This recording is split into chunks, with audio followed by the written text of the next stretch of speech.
I wore a bikini publicly. Ako ay 20 years old, a fat kid. Not obese, but fat.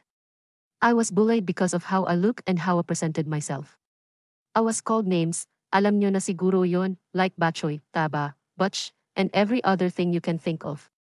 I've been body shamed since. So obviously, I have been insecure all my life. Kahit ngayon naman, malaman pa rin ako. Leaning into mid-size shape.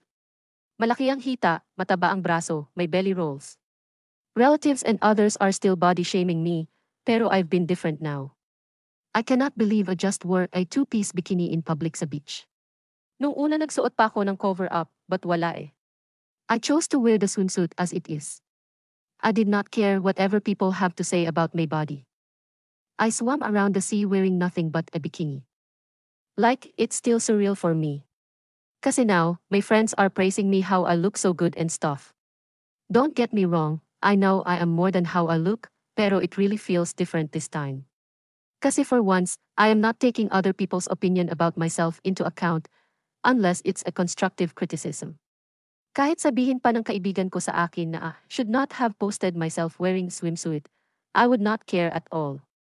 I feel like my inner child is finally free.